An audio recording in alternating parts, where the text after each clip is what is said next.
I'm Chris Hansen, right now on Crime Watch Daily from here in New York.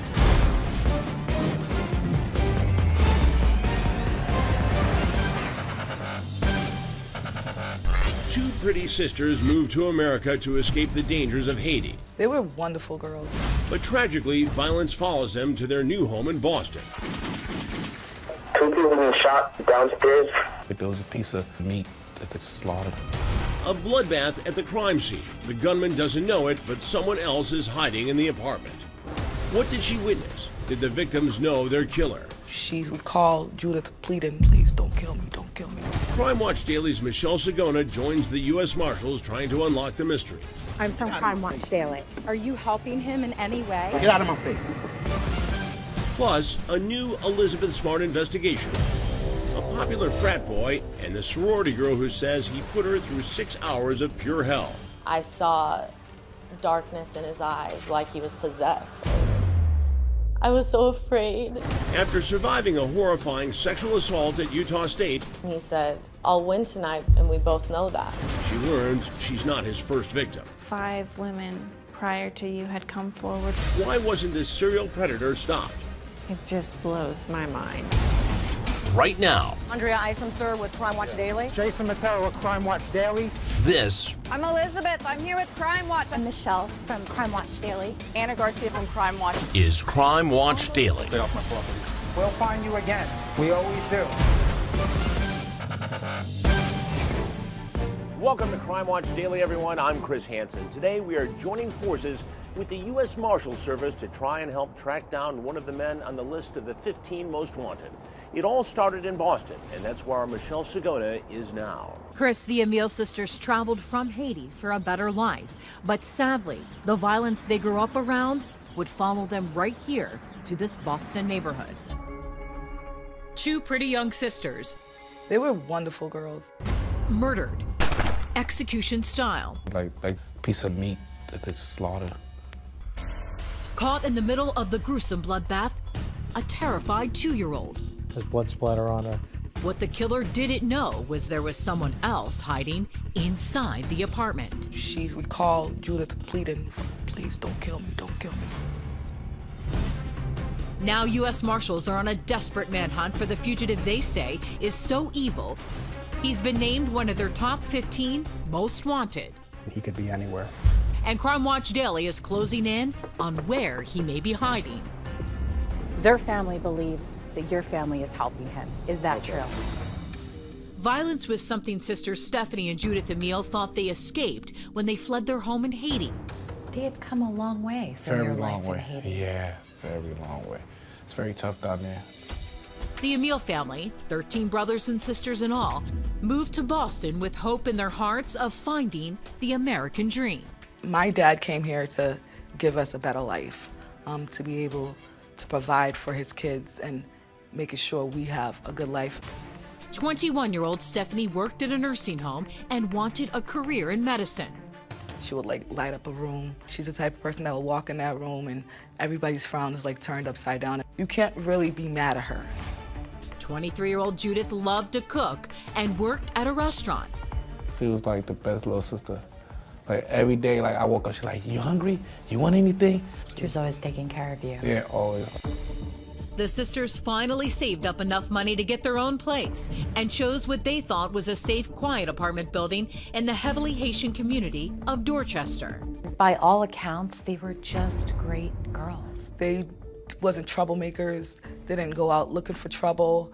They was just more to themselves. The two of them were very close. Very close, yeah, real close.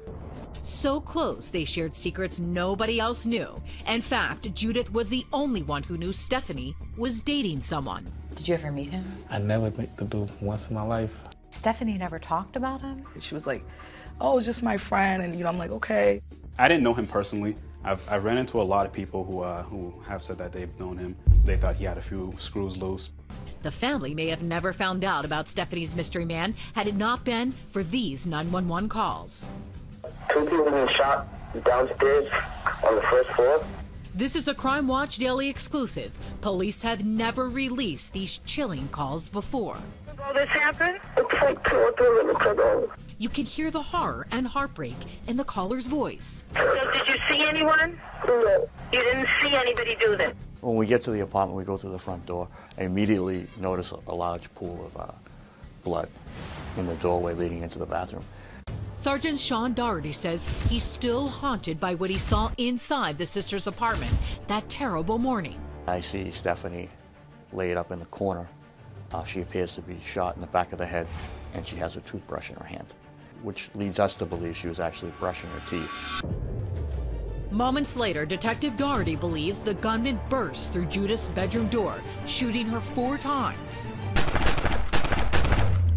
The thing that struck me the most about this was when we're going through the evidence, there was actually a Bible that appeared to have been struck by a bullet, which would have meant that she had that Bible in her hand when she was shot. What makes the sister's murders even more disturbing, Judith was killed right in front of her 2-year-old niece. She was babysitting at the time. There was actually a sippy cup off to the side of the bed, and when we located that child, they had blood spatter on their clothes and on their face. I'm just like, how does someone even commit such a heinous crime in front of a 2-year-old? What did this 2-year-old say to you? She described to me how Stephanie was crying through her mouth. And I'm just like, that means she probably was bleeding through her mouth. And she was sitting right next to Judith when Judith got shot. So she knows Judith got shot in her head. Are you surprised this gunman, this person without a conscience, this madman, didn't take the life of your 2-year-old niece? I was beyond surprised. Surprised, but also curious. Maralda says she immediately wondered if the killer was someone who knew the little girl couldn't identify him. Her speech was kind of off, so you really couldn't understand sometimes what she would be saying. And I'm like, this person had to know that she's not able to talk. What the gunman didn't know was there was someone else inside the apartment who could talk. Your other sister was in that apartment? Yes. The sister, who we won't identify for her own protection, was in another bedroom when she heard the gunshots. She was in a bedroom, which was across from the bathroom. And she recalled Judith begging him not to kill her, telling him to stop. And he just kept on shooting. She could have potentially been a 3rd sister. Yeah. Who would have been murdered. Yeah. Up next, the bigger question, what did she witness? I think he was out of bullets, and that's why she's still alive. We're back with more of our investigation into the murders of the Emil sisters in Boston. Here's Michelle Sagona. Chris, it was a gruesome crime scene. 2 sisters gunned down execution style, while their 2-year-old niece witnessed the murders. Did you go into that apartment? I went in the apartment a few days later. And what did you find? When I first walked in, I see the bathroom door with blood splattered all over it. Crime scene photos just released exclusively to Crime Watch Daily show the bathroom where cops believe 21-year-old Stephanie Emil took her last breath. Her blood was still on the floor. Just a few feet away, the bedroom where her sister, 23-year-old Judith, was fatally shot. Her headboard had bullet holes. Her mattress had bullet holes. It was a lot. How many times were each of your sisters shot? They never told us. From what I've seen, it looks like he shot Judith a lot more than Stephanie. You find out that they weren't the only ones in there. Yes. My niece was inside that apartment, on the bed, with one of my sisters that got murdered. The killer shows some mercy and lets the little girl live, but the toddler is forever scarred. She's gonna be traumatized for the rest of her life. Thankfully, the gunman did not know there was another Emil sister hiding inside the apartment.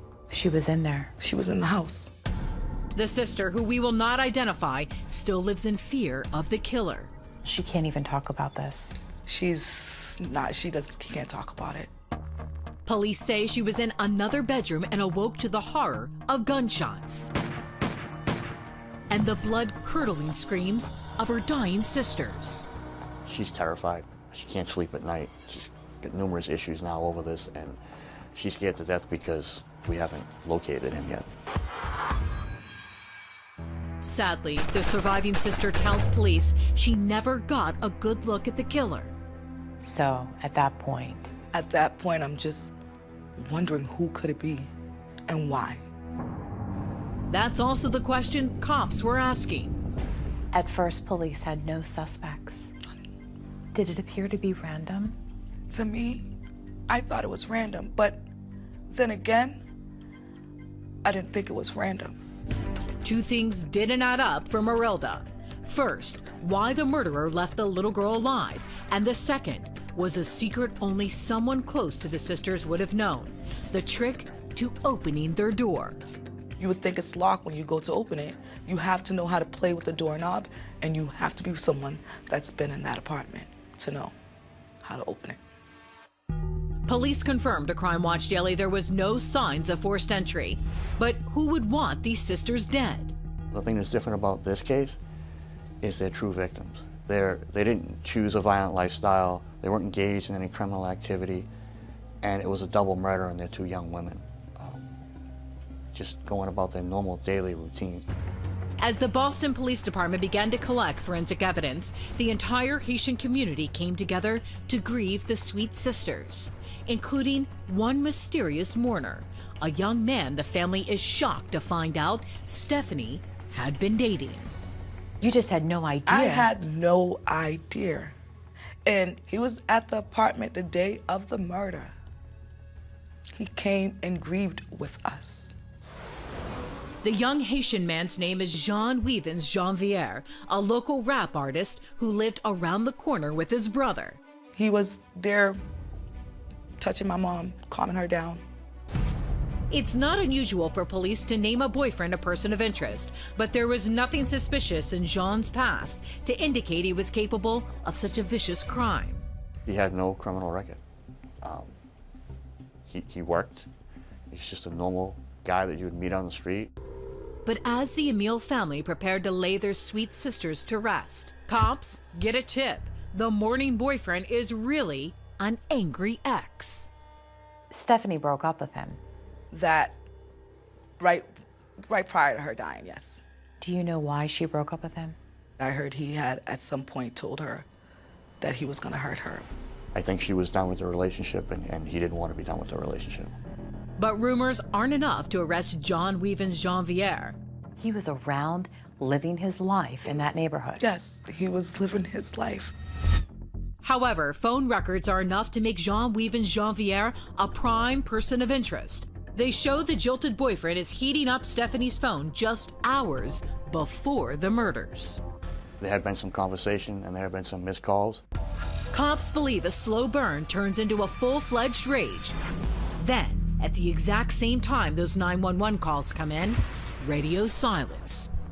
After the incident occurred, there were no more phone calls to Stephanie from that number. Up next, cops move in to arrest Jean Janvier. There's just one problem. He's nowhere to be found. He's basically your ghost right now. And we team up with the U.S. Marshals to catch him. I'm from Crime Watch Daily. Are you helping him in any way? Get out of my face. We're back with more of our investigation into the brutal killing of the Emil sisters in Boston. Investigators believe they know who did it. The problem is he's fallen off the face of the earth. Our Michelle Sagona is teaming up with the U.S. Marshals Service as they try to track him down. This is the monster Boston police say murdered the Emil sisters, Jean Weavens Janvier. He murdered two innocent girls who were just, one was brushing her teeth and the other one's watching her niece reading the Bible. I mean, it doesn't get any more horrifying than that. Police say his motive? A jealous obsession. Mr. Weavens didn't feel he was getting enough attention from Stephanie at the time. Police believe Stephanie Emil abruptly dumped Janvier for an old flame. And when she did, they say he snapped. When you found out, It crushed me, killed me. To this day, it still killed me. Phone records reveal Janvier began calling Stephanie non-stop in the hours leading up to the murders, when Stephanie shunned him. Police say Janvier went to her apartment with a 10mm gun and opened fire. His ex-girlfriend Stephanie was shot twice. Once in the back of the head. Her sister Judith took 4 bullets. All while reading the Bible on the bed to their 2-year-old niece. She was spared. A moment of mercy? Cops don't think so. I don't know if he spared her life or if he just ran out of ammunition. This was an incredibly brutal and horrendous crime. Boston police charges Janvier with 2 counts of first-degree murder. But when word spreads cops were coming for him, Janvier took off and has been on the run ever since. We believe he fled Boston, in that time vicinity, and he could be anywhere. U.S. Marshals are now on the hunt to capture the fugitive so dangerous, he's just elevated to their most wanted list. When someone is put on the United States Marshals' top 15 most wanted, what does that mean? Basically, it's an all-out manhunt for this individual. U.S. Marshals say Janvier has ties to Haiti, Miami, and Montreal. But the Emil family believes he stayed close to his family. Do you think people in the Haitian community could be hiding him out? I think his family is hiding him out. So Crime Watch Daily went to the home of his brother, Weavens Janvier, looking for Jean and answers. We just got to the residence of Jean's parents, and it looks like there's a vehicle running in the back. So it looks like we got here just in time. Hi. That's Jean's brother. I'm Michelle from I'm all Crime set. Watch I'm all Daily. set. I'm all set. Is Jean your brother? Did I just say I'm all set? No, I understand, but I hope you understand that he's wanted for the murder of 2 young women. I'm all set. Their family believes that your family is helping him. Is that Okay. true? I'm all set. Did you not get those? We were determined to get answers for the Emil family. I totally understand, but I have to get the Okay. other side of the story. Are you helping him in any way? Do you know if he's in Haiti? Do you know that he's a U.S. Marshal top 15 most wanted? And that there's 2 young girls who were murdered? And there's a family that's grieving after 5 years? Gentlemen, it's that way. Okay, Please. we'll leave. Get out of my face.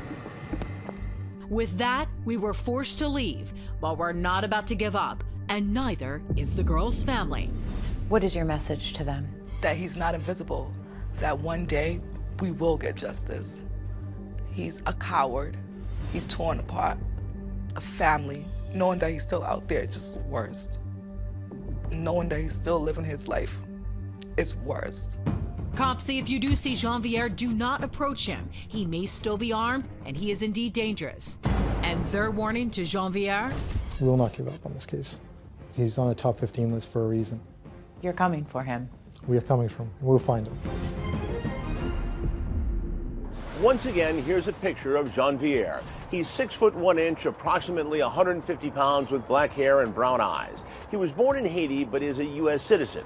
He's believed to have relatives in Haiti and Montreal, although the marshals emphasized to us that they are not ruling out that he's still here in the U.S.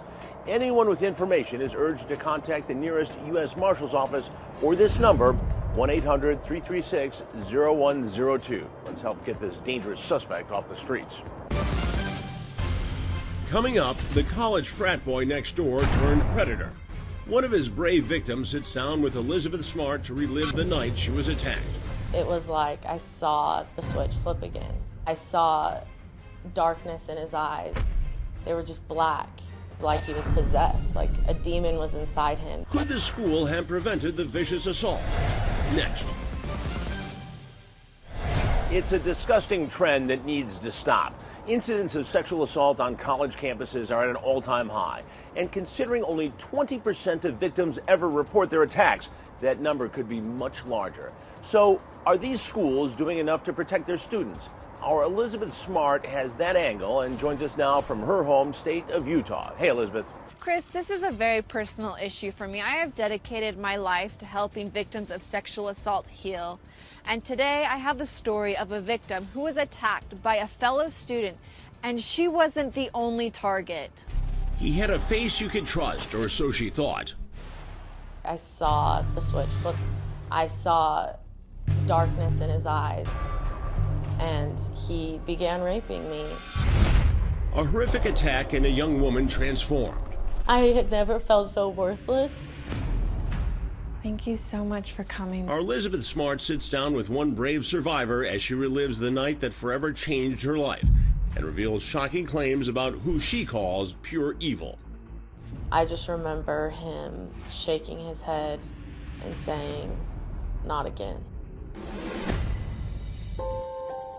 Victoria Hewlett was excited about leaving her small hometown for college at Utah State. It was the first time living on my own, and it was a new journey to going from being a kid to an adult. When you got to Utah State, you decided to join a sorority.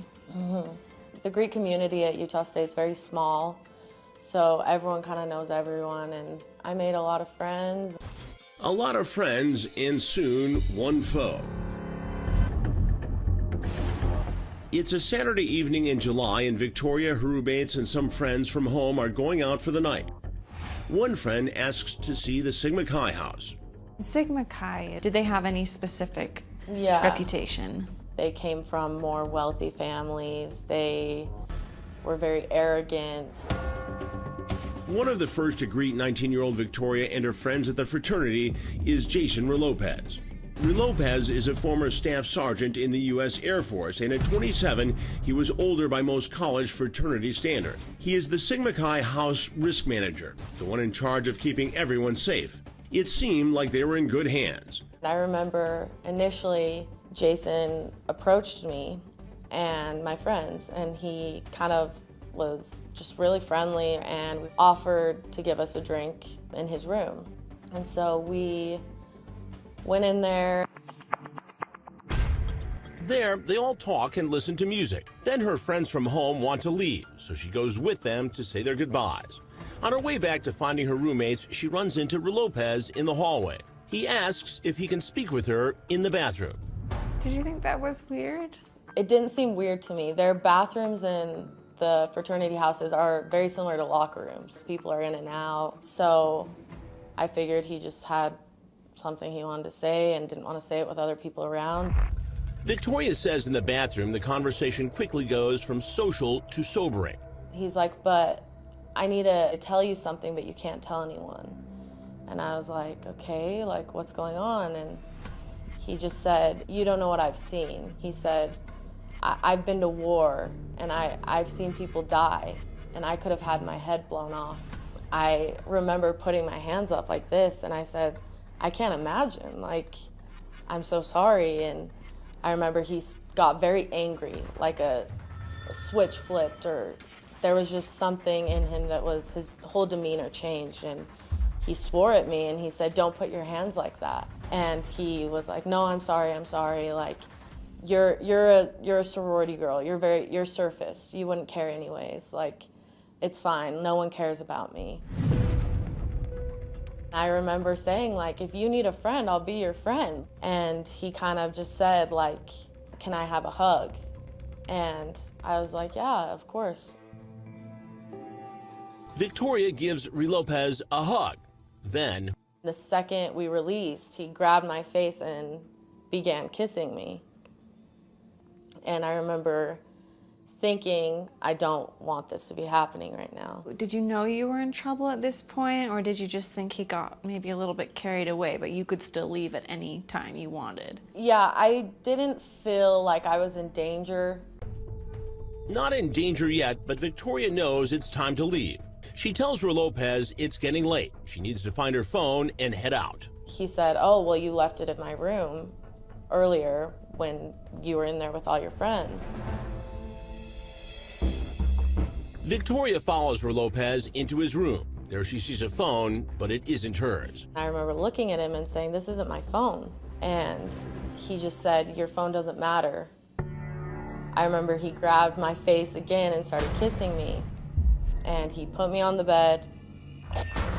It was like I saw the switch flip again. I saw darkness in his eyes. They were just black, like he was possessed, like a demon was inside him. And he hit me across the face as hard as he could. And I remember my face was just stinging, and I was in shock. I had never had a man hit me. It was scary. I remember him pressing my arms down and saying to me, "Do you want to know something? I'll win tonight because I'm stronger than you, and we both know that." Coming up. Seeing my reflection in the mirror of like my bruised body and like the blood and the cuts and 6 hours of hell and the battle after the fight. Doing something stupid when you're drunk doesn't make rape. He doesn't look like your typical monster, but several women who know Jason Lopez would disagree. They say this college frat boy sexually assaulted them, and one victim even claims the school knew he was dangerous but did nothing about it. Utah State undergrad Victoria Hewlett is in the middle of a living nightmare. this isn't happening, this isn't real, this can't be my life. Sigma Chi fraternity brother Jason Lopez has her pinned to his bed. She says he will go on to beat and rape her for the next 6 hours. Did you ever feel like you even had half a chance to get away from him? Yes, it was after the first time he had raped me. I heard my roommates outside the door. Help was close, but not close enough. I could tell he was getting very angry. I remember him punching the metal of the bed and just grinding it back and forth. He kept saying to me, like, "They think I'm raping you. They think I'm raping you. And I've been accused of this." And he said, "I hope you know it ruins lives, Victoria. You need to understand it will ruin lives. It ruins the life of the men who committed the rape." Yeah. Within moments, her friends are gone. And I remember feeling so completely helpless that my only chance of getting away had passed. And at that moment, I felt like I gave up. Victoria says during the many hours of torture, Lopez's demeanor would change on a dime.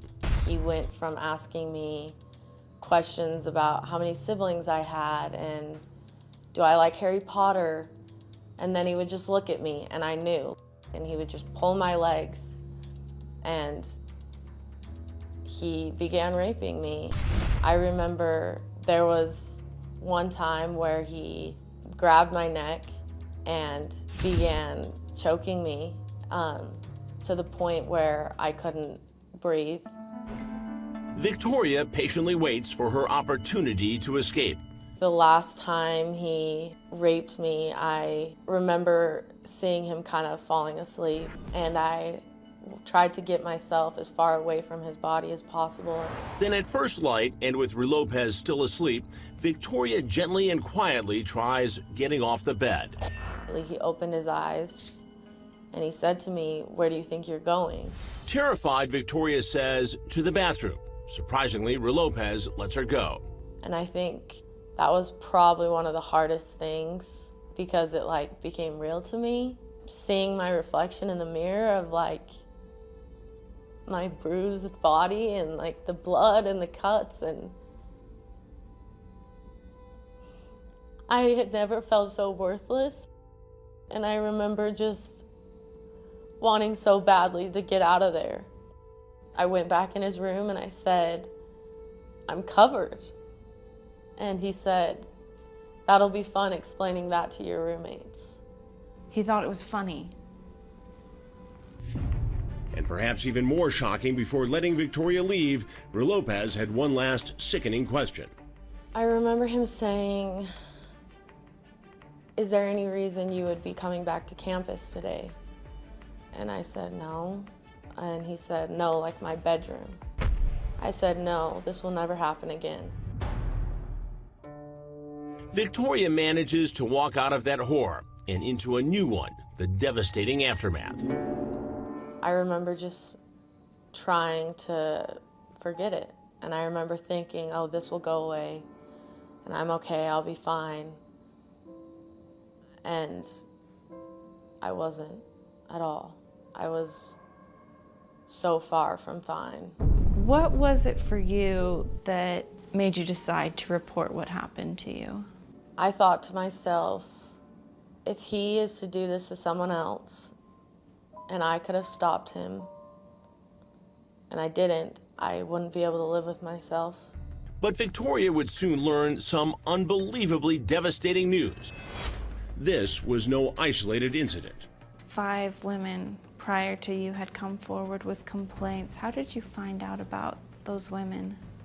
I remember this Greek advisor asked me, do you mind telling me who did this? And I said to him it was Jason Lopez. And I just remember him shaking his head and saying, not again.